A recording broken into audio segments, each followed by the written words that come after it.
السلام علیکم ورحمۃ اللہ وبرکاتہ۔ الحمد للہ رب العالمین والصلاة والسلام علی اشرف الانبیاء والمرسلین وصلی اللہ علی نبینا محمد وعلی آلہ وصحبہ اجمعین، اما بعد۔ محترم ناظرین کرام، اسلامی بھائیوں، ساتھیوں، دینی ماؤں اور بہنوں، جنتی خواتین کے صفات، ان کی خوبیاں، ان کے اوصاف۔ ایک خاتون جس کے اندر کتاب و سنت کی روشنی میں وہ کردار، وہ خوبیاں مطلوب ہیں کہ جسے اختیار کر کے وہ بآسانی اپنے آپ کو جنت کی راہ پر گامزن کر سکتی ہے۔ کچھ باتیں اس سے پہلے ایپیسوڈ کے اندر ہم اور آپ سماعت کر چکے ہیں کہ شرک کا جو فتنہ ہے یہ جنت کی راہ کا سب سے بڑا روڑا ہے۔ جب تک ایک خاتون ان چیزوں سے اپنے آپ کو باز رکھ کر کے خالص اللہ کی توحید کا علم حاصل نہیں کرے گی اور اپنے دامن کو شرکیات اور اس سے متعلق جتنے بھی مظاہر ہیں شرک کے، عملی طور پر، قولی طور پر، ان سے اپنے آپ کو دور نہیں رکھے گی، وہ اس وقت تک جنت کا مستحق صحیح معنوں میں نہیں ہو سکتی ہے۔ اور یہ صرف اس امت کا نہیں بلکہ اس دنیا کی ساری امتوں کے لیے سب سے عظیم ترین فتنہ رہا ہے، اور خصوصیت کے ساتھ شرک کے بعض وہ اعمال جس کا خواتین تیزی کے ساتھ شکار ہوتی ہیں، نادانی کی بنیاد پر، لا علمی کی بنیاد پر، بہکاوے کی بنیاد پر، بعض ایسے کمزور پہلوؤں کو نہ سمجھ پانے کی وجہ سے، اس کی بنیاد پر گہرائی سے اس کے الگ الگ گوشوں کو سمجھنے کی ضرورت ہے۔ جیسے قبروں کی زیارت کا مسئلہ، آج آپ اگر غور کریں، عملی طور پر دیکھیں کہ سماج میں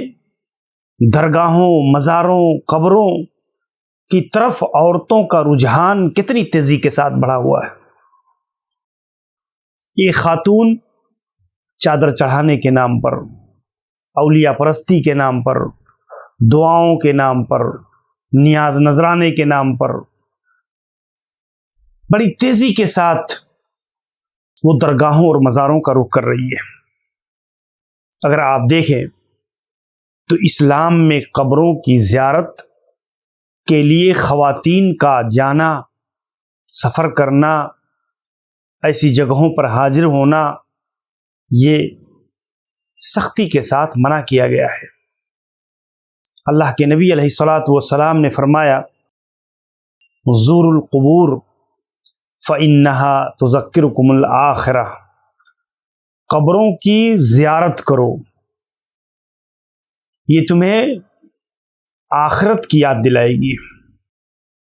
ایک دوسری روایت کے اندر اللہ کے نبی نے فرمایا، کنت نہیتکم عن زیارت القبور، میں نے تمہیں قبروں کی زیارت سے منع کر دیا، اور لیکن میں اب تمہیں اجازت دیتا ہوں کہ تم قبروں کی زیارت کرو، فإنها ترق القلب وتدمع العین وتذکر الآخرہ، اس لیے کہ یہ تمہارے دلوں کی نرمی کا باعث ہے، یہ تمہاری آنکھوں سے آنسو بہانے کا ذریعہ ہے، اور یہ آخرت کی یاد دلانے کا ذریعہ ہے۔ آپ دیکھیں، یہ صحیح الجامع کی 4584 یا اسی طریقے سے جو ہے ابن ماجہ کی 156 نمبر کی یہ حدیثیں ہیں جو صحیح درجے کی ہیں، جس میں اللہ کے نبی صلی اللہ علیہ وسلم نے قبروں کی زیارت کی تعلیم دی، لیکن خواتین کے لیے خصوصیت کے ساتھ علماء نے ذکر کیا کہ قبروں کی زیارت کے لیے خواتین کا جانا درست نہیں ہے۔ ایسے ہی اگر آپ دیکھیں، ایک ہے زیارت شرعیہ اور دوسری چیز ہے زیارت بدعیہ۔ یہ دونوں کا فرق ہمیشہ ملحوظ رہنا چاہیے۔ شرعی زیارت وہ ہے کہ جس میں ایک خاتون جس میں ایک مرد اس نقطۂ نظر کے ساتھ زیارت کے لیے جائے کہ وہ وہاں جا کر کے ان کے حق میں یا ان کے معاملے میں مسنون طریقے پر قبرستان میں داخل ہونے کی دعا پڑھے گا، اور پھر ان کے حق میں دعا کرنا، اپنے معاملے میں کسی طرح کی کوئی چیز مانگنا، ان سے فریاد کرنا، یہ بدعی زیارت ہے، یہ شرکیہ زیارت ہے۔ اسی طور سے اللہ کے نبی علیہ الصلاۃ والسلام نے خاص کر کے لعنت اللہ علی الیہود اتخذوا قبور انبیائہم مساجدا، اللہ کے نبی صلی اللہ علیہ وسلم نے یہودیوں پر لعنت بھیجی، یہود و نصارہ پر، کہ جنہوں نے انبیاء کی قبروں کو سجدہ گاہ بنا لیا تھا۔ اللہم لا تجعل قبری وثنا یعبد، کہ اے اللہ تو میری قبر کو سجدہ گاہ نہ بننے دینا۔ موطا کی 183 نمبر کی حدیث ہے، جس میں اللہ کے نبی نے اپنی قبر کو میلہ ٹھیلا کی جگہ، بہت زیادہ لوگوں کے بھیڑ بھاڑ کی جگہ جا کے لوگ اس پر بار بار آ کر کے وہاں عیادہ کر کے اور کسی بھی طرح کا غیر شرعی اعمال کا مرکز بننے کی جگہ، اللہ کے نبی صلی اللہ علیہ وسلم نے اس سے اللہ تعالیٰ سے دعا کی اور اللہ تعالیٰ نے آپ کی قبر کو محفوظ کر دیا۔ اسی طریقے سے آپ دیکھیں کہ صحابہ کرام رضوان اللہ علیہم اجمعین بڑی حساس تھے اس مسئلے کے اندر کہ قبروں سے لوگوں کا تعلق، قبروں سے نسبت، قبروں کی طرف جھکاؤ، قبروں سے مانگنے یا فریاد یا کسی بھی قسم کا کوئی غیر شرعی عمل، یہ صحابہ کرام اس تعلق سے بہت زیادہ جو ہے فکر مند تھے، بہت زیادہ اس تعلق سے احتیاط برتتے تھے۔ آپ دیکھیں حضرت ابوالعالیہ کہتے ہیں کہ لما فتحنا تستر، جب ہم نے تستر کا علاقہ فتح کیا تو وہاں ہرمزان کی جو چارپائی تھی اس پر جو ہے ایک میت ہمیں ملی، جو ہے ایک میت۔ فما صنعتم بالرجل، تو ہم نے وہاں کے لوگوں سے پوچھا کہ تم اس آدمی کے ساتھ کیا کرتے ہو؟ تو انہوں نے بتایا کہ ہم جو ہے اس آدمی کے ذریعہ سے جب ہمیں کوئی بارش نہیں ہوتی ہے تو ہم اس کے ذریعہ سے وسیلہ طلب کرتے ہیں اللہ کی بارگاہ میں۔ آپ دیکھیں کہتے ہیں کہ حفرنا بالنہار 13 قبرہ، ہم نے الگ الگ جگہوں پر 13 قبریں کھودی اور ہم نے رات میں اسے خاموشی سے ایسی جگہ دفن کر دیا کہ لوگوں کو اس کا علم نہ ہونے پائے، کہ لوگ اس کی قبر کو آماج گاہ بنا لیں، لوگ اس کی طرف وہ کریں۔ تو کہتے ہیں کہ ہم نے پوچھا کہ ان کے بارے میں کیا خیال ہے، وہ کون تھے؟ تو کہتے ہیں رجل یقال لہ دانیال، وہ ایک آدمی تھے، وہ نبی تھے یا غیر نبی تھے، اس کی صراحت تو کہیں نہیں موجود ہے، لیکن بہرحال وہ ایک رجل یقال لہ دانیال، وہ ایک صالح آدمی تھے جن کو دانیال کہا جاتا تھا۔ ایسے ہی خواتین میں ایک بڑی اہم ترین چیز جس پر وہ دھیان نہیں دیتی، یہ غیر اللہ کی قسم کھانا، زمین کی قسم، آسمان کی قسم، ماں کی قسم، کسی شے کی قسم۔ من حلف بغیر اللہ فقد اشرک، آپ دیکھیں ابو داؤد کی 3251 نمبر کی حدیث صحیح درجے کی ہے۔ اللہ کے نبی علیہ الصلاۃ والسلام نے فرمایا کہ من حلف بغیر اللہ، جو غیر اللہ کی قسم یعنی اللہ کے علاوہ کسی چیز کی قسم کھائے تو فقط اشرک، اس نے شرک کیا۔ اور اسی طریقے سے دوسری حدیث کے اندر من کان حالفا فلیحلف باللہ، جو شخص قسم کھانا ہی چاہے تو اسے چاہیے کہ وہ اللہ رب العالمین کی قسم کھائے اور لیصمت، یا خاموش رہے۔ یہ صحیح بخاری کی 2679۔ تو اس حدیث میں بھی آپ دیکھیں کس عقیدے کے ساتھ غیر اللہ کی قسم کھانا کہ وہ عظمت وہ مرتبے میں اللہ رب العزت ہی کی طرح ہے، تعظیم کے طور پر کسی غیر اللہ کی قسم کھانا، یہ اصلاً شرک ہے اور اس سے احادیث کے اندر ممانعت کی گئی ہے۔ ہماری خواتین میں ایک اور بیماری جھاڑ پھونک، گنڈا تعویذ، یہ عورتوں میں بڑی کثرت کے ساتھ پایا جاتا ہے۔ اس وقت خواتین میں یہ معاملہ بڑی تیزی سے سرایت کر گیا ہے کہ وہ ذرا سی کوئی تکلیف ہو، ذرا سا کوئی معاملہ ہو، شوہر کی بے توجہی ہو یا گھر میں کسی طرح کا کوئی ایسا معاملہ برپا ہو جائے تو آپ دیکھیں کہ خواتین جو ہے خوشحالی کے لیے، معاشی تنگی سے بچاؤ کے لیے کوئی دھاگا باندھنے کا، گھونگھا سیپی لٹکانے کا، کاغذ کا کوئی پرجا پانی میں بھگو کر کے پینے کا، چمڑے اور ہڈیوں کو لٹکانے کا، کالا جادو، کیلیں گھروں میں لا کے گاڑنا، اس قسم کی کتنی چیزیں ہیں جو آج سماج میں اچھے اچھے گھروں کے اندر عام ہیں۔ لوگ اسے سمجھتے ہی نہیں کہ یہ اعمال بدترین قسم کے اعمال میں سے ہیں جو غیر شرعی ہیں۔ اللہ اور اس کے رسول نے ہمیں اور آپ کو جو چیزیں بطور حفاظت کے بتائی ہیں وہ بہترین ادعیہ، بہترین اذکار شیاطین سے، جنوں سے یا اسی قسم کی اور دوسرے اوہام و خرافات سے اجتناب کی تعلیم دی ہے شریعت نے۔ اس میں کسی قسم کی کوئی ایسی چیز نہیں رکھی گئی کہ جو ہے انسان ذرا سا کوئی مسئلہ ہو اور جا کر کے جو ہے اس طرح کے غیر شرعی عمل۔ آپ دیکھیں خواتین کا ایمان اور عقیدہ اس معاملے میں اتنا جلدی بہکتا ہے، اتنا جلدی جو ہے مائل ہوتا ہے غیر شرعی چیزوں کی طرف۔ بچہ ہے، اب اگر بچہ دودھ پیتا بچہ اب اگر جو ہے وہ تھوڑا دودھ نہیں پی رہا ہے، چلو جھاڑ پھونک کرانے، یا لا کر کے فوراً اس کو تعویذ باندھ دیا۔ ذرا سی کوئی گھر میں آفت، کوئی مصیبت، شوہر کی بے توجہی دیکھی، بس ذہن میں فوراً یہ بات آئی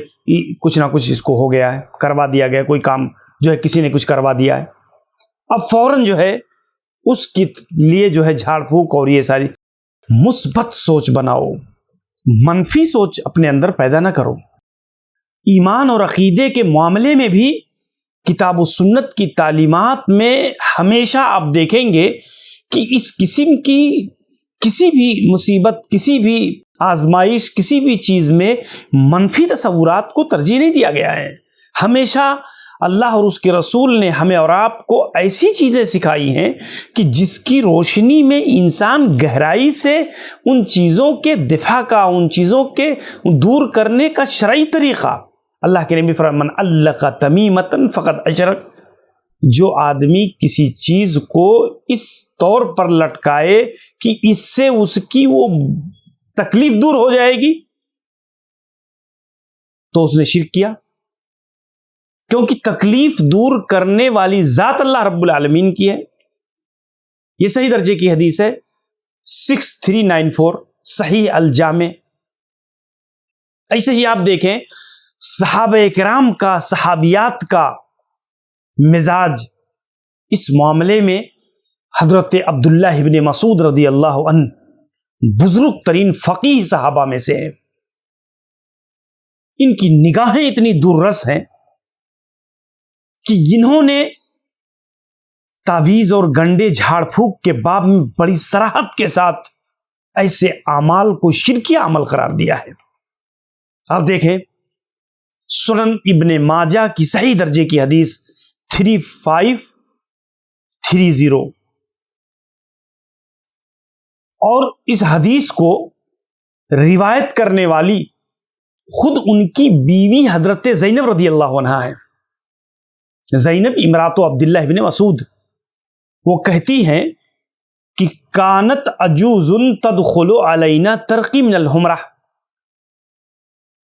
ہمارے گھر ایک عورت آتی تھی، غالباً یہودیہ تھی، وہ آ کر کے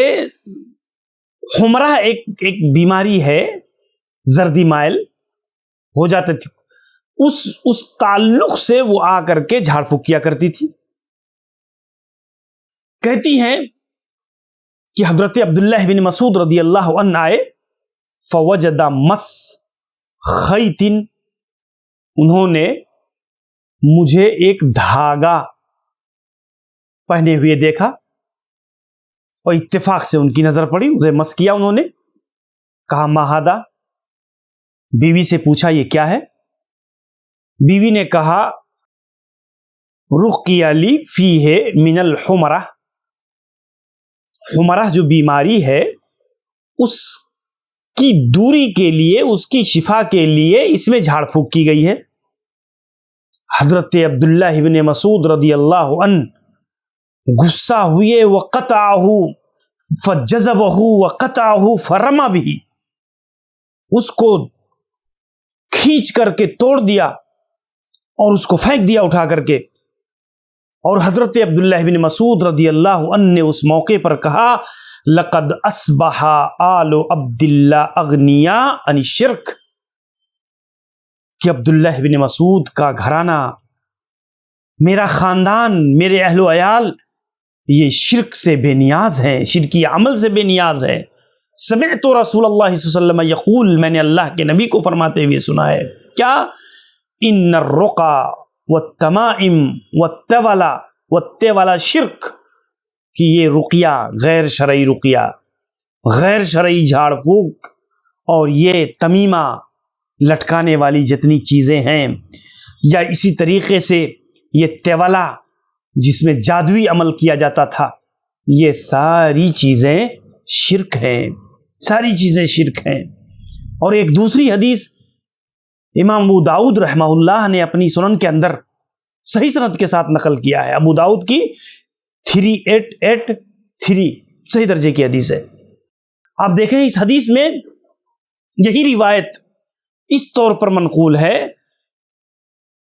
کہ حضرت عبداللہ بن مسعود رضی اللہ عنہ نے جب اسے شرک قرار دیا تو حضرت زینب ان کی بیوی نے کہا لما تقول ھذا، آپ ایسا کیوں کہتے ہیں؟ اپنے شوہر سے کہتی ہیں آپ اس کو شرک کیوں کہتے ہیں؟ واللہ لقد کانت عینی تقذف، اللہ کی قسم میری آنکھ پھڑک رہی تھی، وَكُنْتُ أَخْتَلِفُ إِلَى فُلَانٍ یہودی، تو فلاں یہودیہ کے پاس میں گئی اور اس نے جب جھاڑ پھونک کیا تو سکنت، میری آنکھ پھڑکنے سے رک گئی۔ فقال عبداللہ، حضرت عبداللہ بن مسعود رضی اللہ عنہ کو بڑا افسوس ہوا اور انہوں نے کہا کہ انما ذاک عمل الشیطان، یہ تو سمجھتی ہے کہ یہ عمل، یہ جو تیری آنکھ پھڑک رہی تھی یہ کوئی بیماری ہے اور یہودیہ نے پھونک دیا صحیح ہو گیا، یہ شیطانی عمل تھا، یہ شیطان کچوکے لگا رہا تھا، اور جب اس نے کچھ ایسی چیزیں پڑھی تو کف عنہا، وہ شیطان اس سے کچھ رک گیا، شیطان اس سے رک گیا، اور اس کے لیے تجھے وہاں جانے کی ضرورت کیا تھے؟ انما کان یکفیک ان تقولی کما کان رسول اللہ صلی اللہ علیہ وسلم یقول،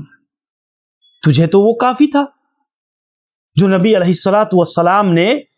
ہمیں سکھایا ہے، ہمیں بتایا ہے، وہ اذکار، وہ دعائیں، وہ توڑ۔ اور اللہ کے نبی صلی اللہ علیہ وسلم کہتے تھے اذہب الباس رب الناس واشفی انت الشافی لا شفاء الا شفاؤک شفاء لا یغادر سقما۔ آپ دیکھیں یہ پیاری سی دعا ہے۔ حضرت عبداللہ بن مسعود رضی اللہ عنہ کا یہ عمل، جو بزرگ ترین صحابی رسول ہیں، یہ بتاتا ہے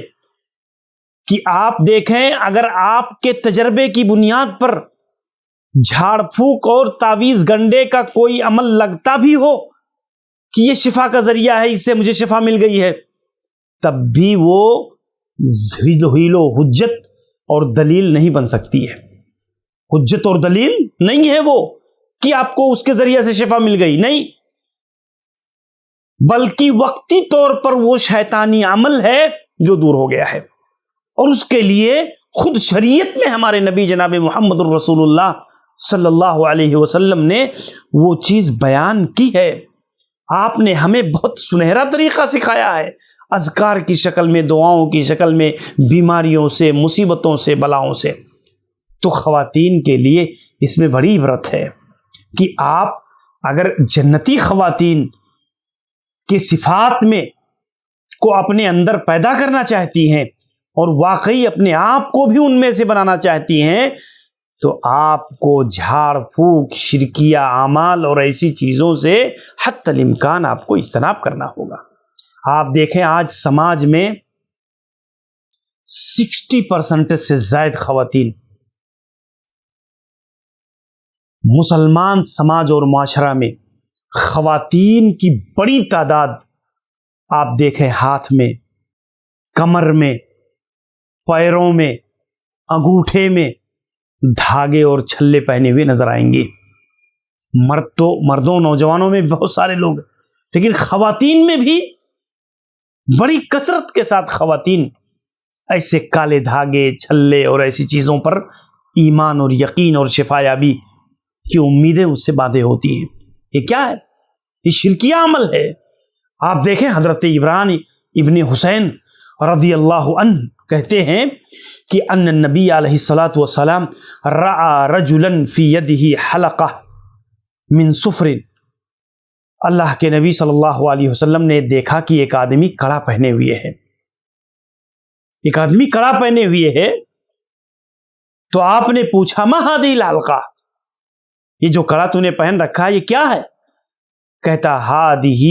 من الواہنہ، یہ کمزوری کے لیے، کمزوری دور کرنے کے لیے، کمزوری دور کرنے کے لیے۔ تو اللہ کے نبی نے کہا انزعها فإنها لا تزيدك إلا وهنا، اسے نکال کر پھینک دے، یہ کمزوری کو دور نہیں کرے گا بلکہ تیری کمزوری کو بڑھائے گا، تیری کمزوری کو مزید اضافہ کرے گا۔ تجھے اللہ پر بھروسہ نہیں، اللہ پر یقین نہیں، یہ شفا دینے والی ذات اللہ کی ہے، تو کمزوری کے دور کرنے کے لیے تو نے جو ہے دھاگے کڑے اور چھلے پہن لیے۔ آپ دیکھیں یہ ابن ماجہ کی 3531 جس کی سند کو محمد فواد عبد الباقی رحمہ اللہ نے اسنادہ حسن قرار دیا ہے، اور امام احمد رحمہ اللہ نے بھی اس حدیث کو نقل کیا ہے جس کو علامہ بوصیری رحمہ اللہ نے اسنادہ حسن کہا ہے، اور وقال الحیثمی رجالہ ثقات، اور امام حیثمی نے بھی کہا ہے کہ اس کے رجال جو ہے یہ جو ہے صحیح ہے، ثقہ ہے، اگرچہ علامہ البانی رحمہ اللہ نے اس حدیث کو ضعیف کہا ہے۔ تو اس طور پر آپ دیکھیں کہ اس حدیث میں، اور حذیفہ بن یمان رضی اللہ عنہ کی صحیح حدیث موجود ہے، انہوں نے دیکھا کہ ایک آدمی اپنے ہاتھ میں جو ہے ہما سے، بخار وغیرہ سے بچنے کے لیے اس نے کیا ہے دھاگا پہن رکھا ہے، دھاگا باندھ رکھا ہے۔ آج لوگ دیکھیں پیلے کلر کا، گیروا کلر کا اور ہرے کلر کا فلاں درگاہ، فلاں مزار، فلاں پیر کے نام کا دھاگا اور اس کا دیا ہوا دھاگا پہنے ہوتے ہیں کثرت کے ساتھ۔ سماج کے اندر آپ دیکھیں گے خواتین بھی پہنی ہوتی ہیں، درگاہ پر جائیں گی ان کو ایک دھاگا دے دے گا۔ اللہ کی بندیوں،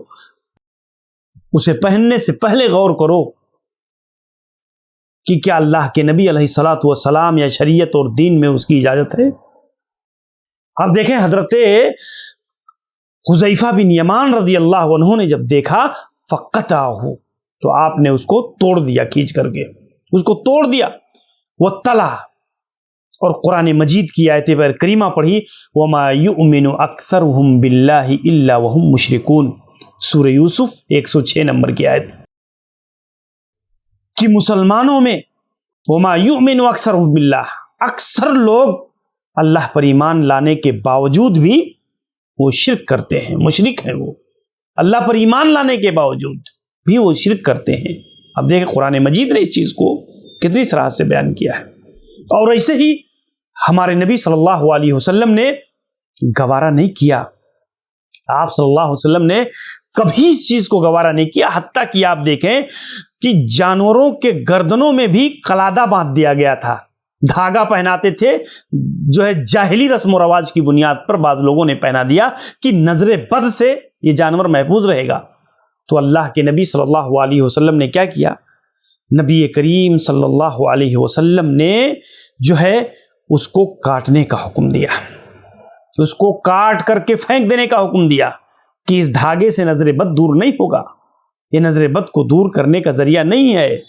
انہم کانوا یرونہا انہا تدفع العین، کہ یہ جو ہے نظر بد کو دور کرے گا، یہ نفع جو ہے یعنی دفع ضرر کا، پریشانیوں کو دور کرنے کا ذریعہ ہوگا۔ لیکن اللہ کے نبی علیہ الصلوۃ والسلام نے من تعلق شیئا وکل الیہ، جو آدمی کوئی چیز لٹکاتا ہے تو اس کا توکل اسی پر بچ جاتا ہے، اس کا توکل اس کے ساتھ بچ جاتا ہے کہ یہ چیز نقصان کو، ضرر کو، تکلیف کو دور کرنے کا ذریعہ بنے گی۔ اور یقین جانیے حضرت عمر بن عبدالعزیز رحمہ اللہ کہتے تھے، من خاف اللہ، جو آدمی اللہ سے ڈرتا ہے تو دنیا کی ہر چیز اس سے ڈرتی ہے، اور جب آدمی غیر اللہ سے ڈرتا ہے تو دنیا کی ہر چیز اسے ڈراتی ہے۔ اللہ اکبر۔ تو اپنے اندر ایمانی فراست، قوت اور ایمان کو مضبوط بناؤ۔ ایسی معمولی چیزوں میں اپنے ایمان کو ضائع اور برباد نہ کرو۔ ہماری خواتین بھی اس قسم کی چیزوں سے انہیں اجتناب کرنا چاہیے۔ آپ دیکھیں عرافوں کے پاس، کاہنوں کے پاس، نجومیوں کے پاس جانے کا جو جاہلی طریقہ تھا وہ آج بھی سماج کے اندر پایا جاتا ہے۔ آج بھی سماج کے اندر ہاتھ دکھائیں گی، ہاتھ کی لکیریں دیکھنا، چہرہ پڑھنا، یہ غیب کی چیزیں ہیں، اس کا علم اللہ کو ہے۔ یہ لکیروں سے کوئی چیز نہیں پتہ چلتی، یہ جاہلی عمل ہے، شرکیہ عمل ہے۔ اگر اس پر انسان قل لا يعلم الغیب الا اللہ، اللہ کے علاوہ کوئی غیب نہیں جانتا، غیب کا سارا علم اللہ رب العالمین کے پاس ہے۔ اسی لیے اللہ کے نبی علیہ الصلوۃ والسلام فرماتے تھے، من اتی کاہنا او عرافا، جو آدمی کسی کاہن کے پاس، کسی نجومی کے پاس، کسی غیب کی خبر دینے والے کے پاس آتا ہے، فصدقہ بما یقول، اور آ کر کے اس کی تصدیق کرتا ہے جو وہ بتا دیتا ہے۔ آپ دیکھیں لوگوں کی کوئی چیز غائب ہو جائے اور پتہ چلے کہ فلاں آدمی بتا دیتا ہے، لوگ ذرا بھی پرواہ نہیں کرتے کہ ہمارے ایمان اور عقیدے کا کیا حشر ہوگا، کیا حشر ہوگا۔ فقد کفر بما انزل علی محمد، تو اس نے اللہ کے نبی محمد صلی اللہ علیہ وسلم پر جو چیزیں نازل ہوئی، جو شریعت نازل ہوئی، گویا اس کی تکفیر کیا اس نے۔ من اتی عرافا فسألہ عن شیء، جو کسی عراف کے پاس آیا، کاہن نجومی کے پاس آیا، اور اس نے اس کے بات کی، غیب کی خبر دے کی تصدیق کی، تو لم تقبل لہ صلاۃ 40 لیلہ، 40 دن اور رات تک اس کی نمازیں قبول نہیں ہوتی ہیں۔ یہ آپ دیکھیں صحیح مسلم کی 2230 نمبر کی حدیث ہے، اور اسے مسند احمد کی 9536 نمبر کی حدیث، جس میں صراحت کے ساتھ ایسی چیزوں کو شرکی عمل قرار دیا گیا ہے۔ اب دیکھیں کاہنوں اور نجومیوں کے پاس شیطان کا عمل ہوتا تھا، شیطانی چیزیں، کہ وہ ایک چیز کو پہلے وہ ایک چیز کو سن لیا کرتے تھے اور 100 جھوٹ ملا کر کے بتا دیا کرتے تھے۔ اللہ کے نبی صلی اللہ علیہ وسلم نے ایسی چیزوں سے بچنے کی تلقین فرمائی۔ ہماری خواتین کو ایسے معاملے میں پوری طرح سے احتیاط برتنا چاہیے۔ دیکھا دیکھی، سنی سنا، کسی کے پیچھے، کسی کے چکر میں، کسی معاملے میں اپنے آپ کو، اپنے ایمان، اپنے عقیدے کو برباد کرنے سے اجتناب کرنا چاہیے۔ یہ جنت کی راہ کی سب سے بڑی رکاوٹیں ہیں، شرکی اعمال ہیں۔ ایسے ہی آپ دیکھیں مومنہ خواتین کے صفات میں ایک بنیادی صفت سنت رسول کا اہتمام، ہر عمل میں، ہر کام میں اللہ کے نبی علیہ الصلاۃ والسلام کی سنتوں کی پیروی، آپ سے بے انتہا محبت، آپ سے لگاؤ، آپ سے تعلق، آپ کی امتی ہونے کے ناطے ایک بہن ایک بیٹی کو ہمیشہ اپنے نبی سے گہری عقیدت اور محبت اور آپ کی حدیث اور سنتوں کی پیروی کا جذبہ ان کے اندر پیدا ہونا چاہیے۔ قرآن مجید کی کئی آیتیں ہیں، اگر ہم اس میں جائیں تو تفصیل کے ساتھ وہ چیزیں ہم اور آپ بارہا سنتی رہتی ہیں۔ ہم آپ کو دیکھیں ایک حدیث جو تفصیلی حدیث ہے، آپ دیکھیں اس کے اندر، وہی حضرت عبداللہ بن مسعود رضی اللہ عنہ، آپ نے کہا لعن اللہ الواشمات، اللہ کی لعنت ہو گدنا گدوانے والی پر،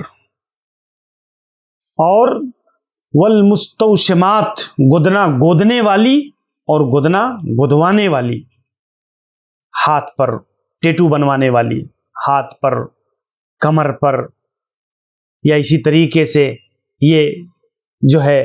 بازوؤں پر، یہ انہوں نے لعنت بھیجی اس کے اوپر۔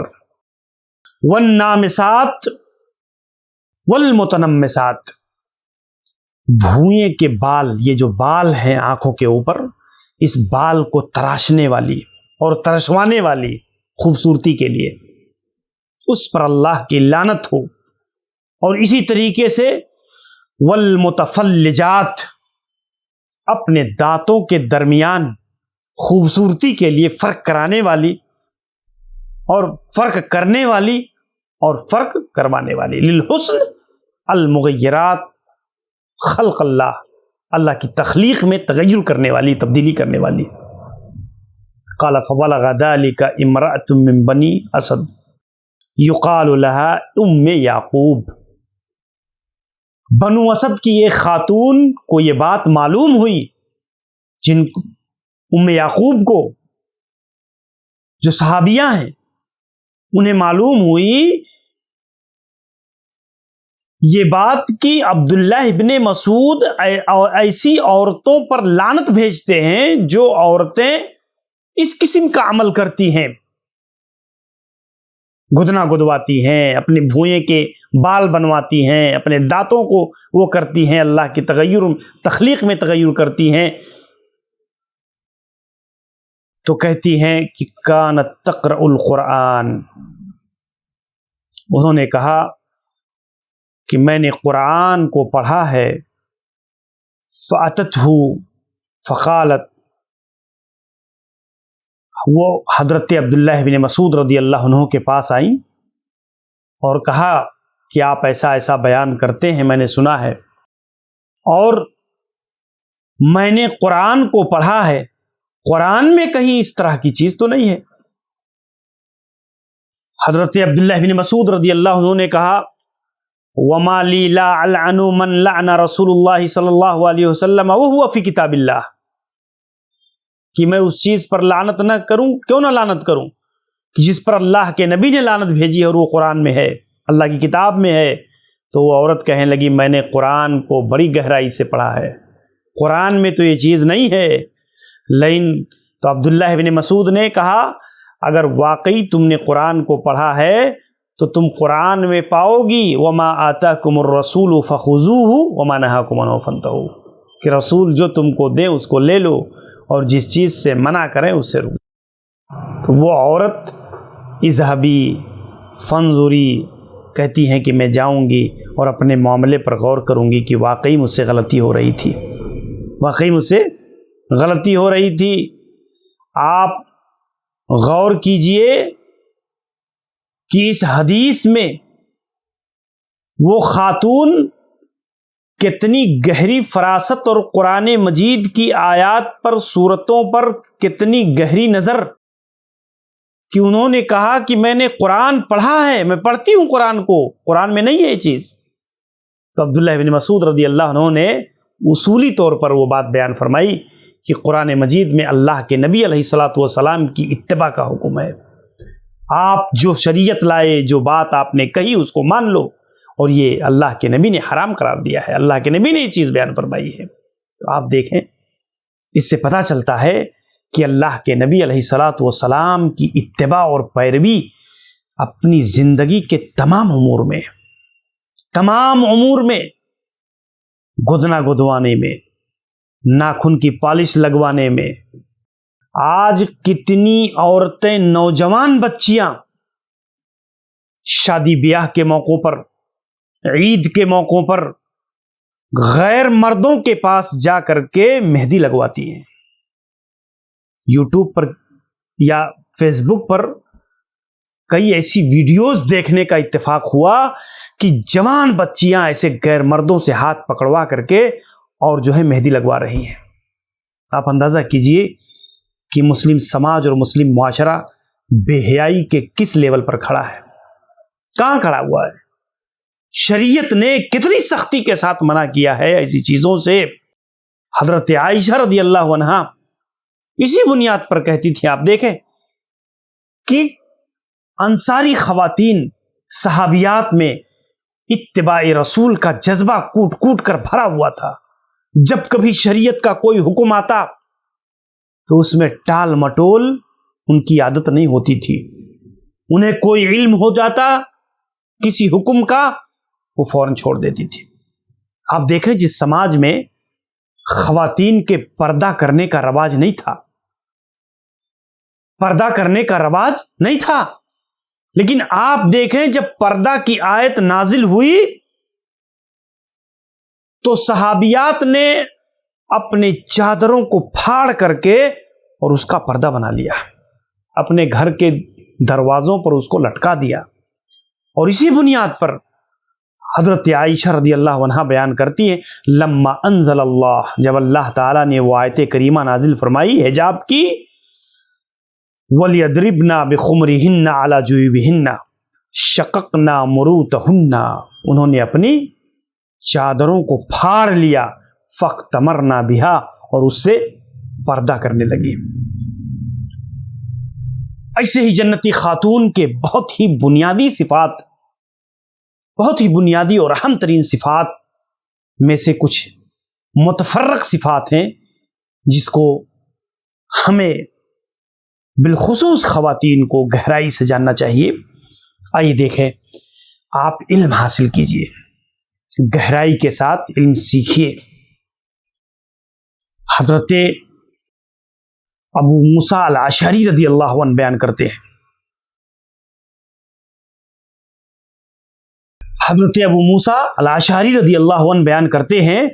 ما اشکل علینا اصحاب رسول اللہ صلی اللہ علیہ وسلم حدیث قط، جب بھی صحابہ کو کسی حدیث کے فہم میں، کسی حدیث کے معاملے میں کوئی اشکال ہو جاتا، فسألنا عائشہ رضی اللہ عنہا،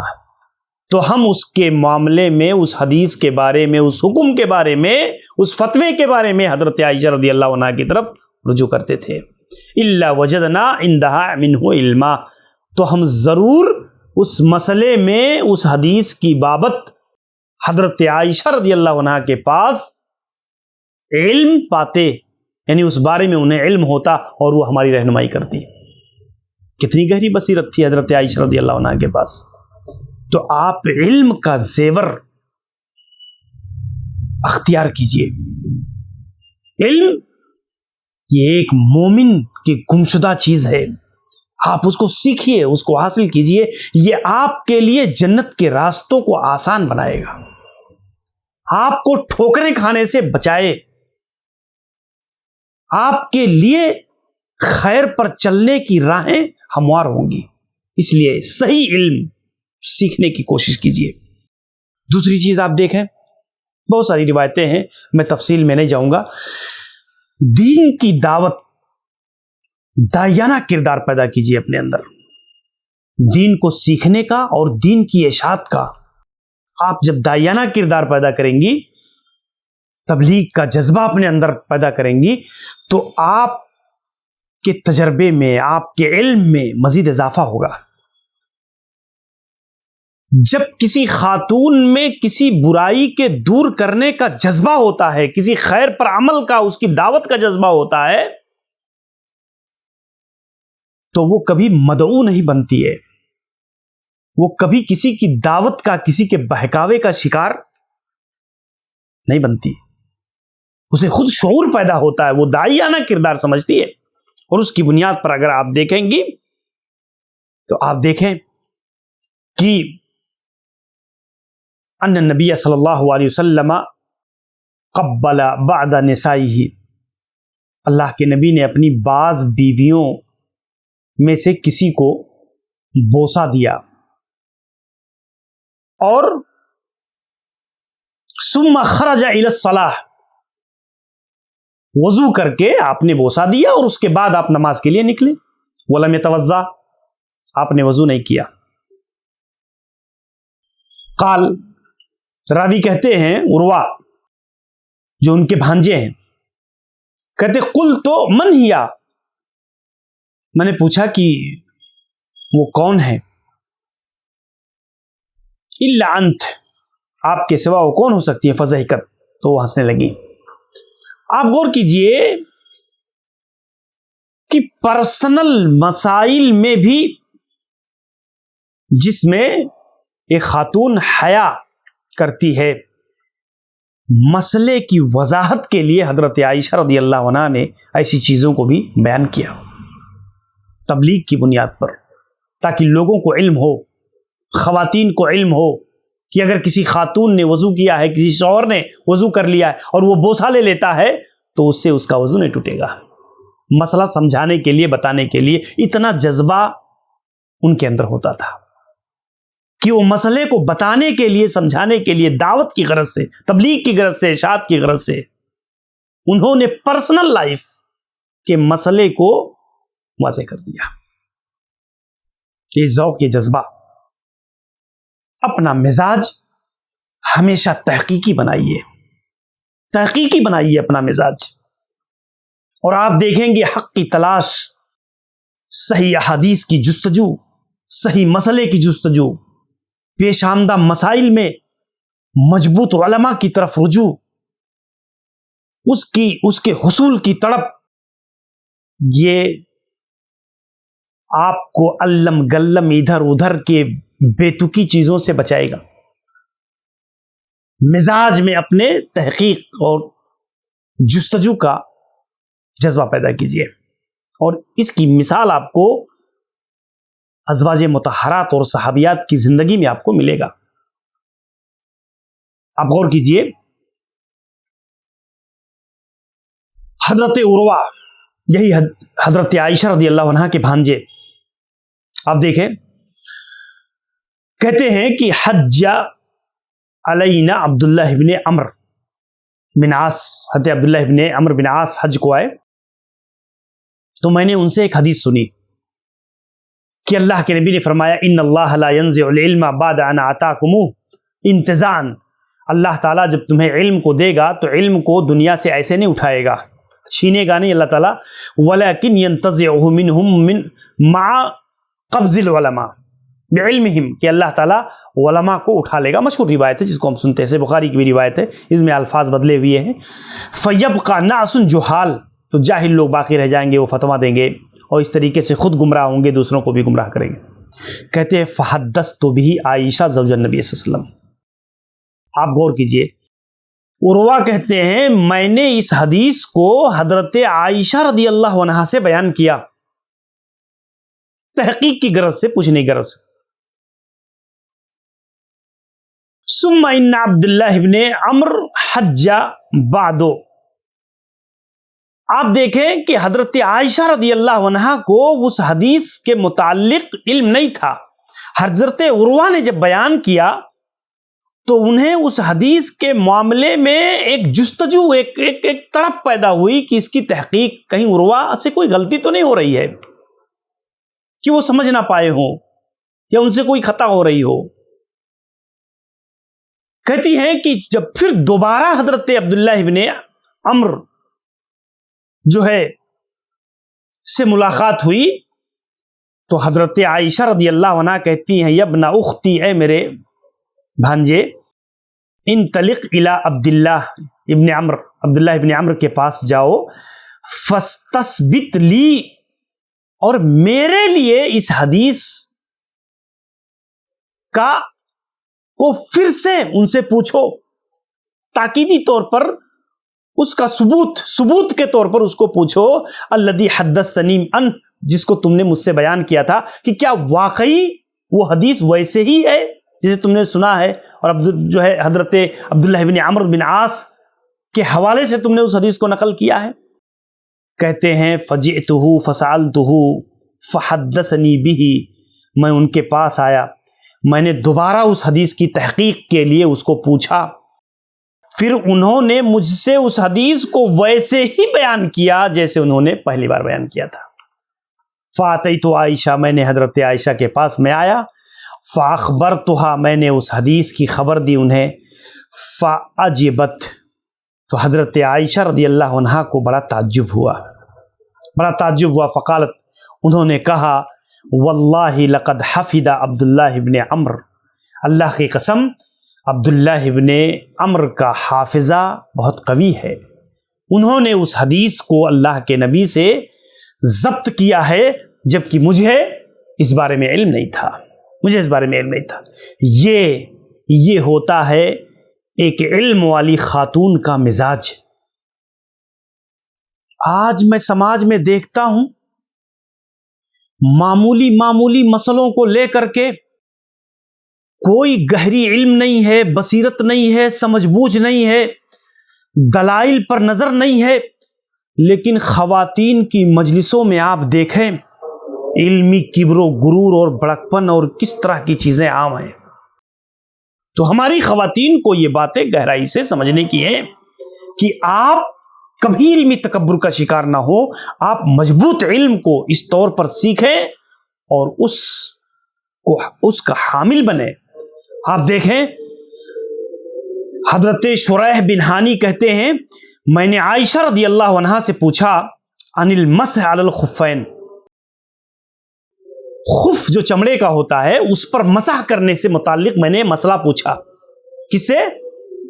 حضرت عائشہ رضی اللہ عنہا سے۔ تو کہتی ہیں کہ ایتی علین، کہ یہ مسئلہ حضرت علی رضی اللہ عنہ سے جا کر کے پوچھو، فَإِنَّهُ أَعْلَمُ بِذَلِكَ مِنِّي، اس لیے کہ حضرت علی یہ مسئلے مجھ سے زیادہ جانتے ہیں، کیونکہ وہ اللہ کے نبی علیہ الصلوۃ والسلام کے ساتھ سفر میں رہے ہیں، حضر میں رہے ہیں، باہر اللہ کے نبی کے عمل کو دیکھا ہے، اس لیے جاؤ اور ان سے مسئلہ پوچھ لو۔ کہتے ہیں کہ میں نے حضرت علی رضی اللہ عنہ سے مسئلہ دریافت کیا کر کے، تو انہوں نے کہا یأمرنا، کان رسول اللہ صلی اللہ علیہ وسلم یأمرنا ان یمسح المقیم یوما ولیلہ، کہ ایک مقیم 24 گھنٹے دن اور رات 24 گھنٹے تک اس پر مسح کر سکتا ہے، طہارت میں اگر پہنا ہے وہ، اور والمسافر ثلاثا، اور مسافر 3 دن 3 رات۔ اب غور کیجئے اس حدیث پر، حضرت عائشہ رضی اللہ عنہا نے ایسے مسئلے میں کلام کرنا درست نہیں سمجھا جس مسئلے میں صحیح طور پر دلیل کی بنیاد پر انہیں علم نہیں ہے، حضرت علی رضی اللہ عنہ کی طرف ریفر کر دیا، کہا جاؤ ان سے مسئلہ پوچھ لو۔ یہ ہوتا ہے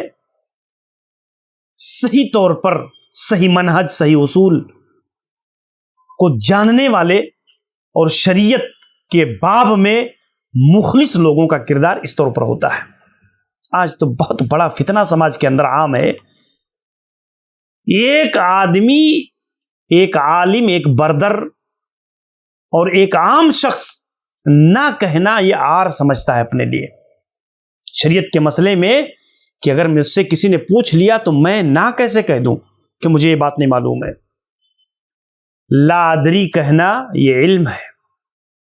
لا ادری کہنا بھی ایک علم ہے، کیونکہ لا ادری وہی کہے گا کہ میں نہیں جانتا، لا ادری وہی کہے گا جس کو غلط فتویٰ دینے پر مواخذہ اور شریعت کی وعیدوں کا علم ہوگا، تبھی وہ کہے گا کہ بھئی میں نہیں جانتا۔ آپ دیکھیں امام مالک رحمہ اللہ کے پاس کتنے مسئلے آئے، تقریباً 40 مسئلوں سے متعلق پوچھا گیا، لے کر کے ایک آدمی آیا اور 5-6 مسئلے بتائے اور کہا بقیہ کے بارے میں نہیں جانتا۔ بڑا تعجب سے وہ شخص کہتا ہے میں اتنی امیدوں سے آپ کے پاس اتنے دور سے آیا ہوں اور آپ مدینہ کے اتنے بڑے محدث ہیں، آپ کہتے ہیں میں نہیں جانتا۔ امام مالک رحمہ اللہ کہتے ہیں ہاں جا کر کے تو کہہ دے لوگوں سے کہ امام مالک کو یہ بات معلوم نہیں ہے،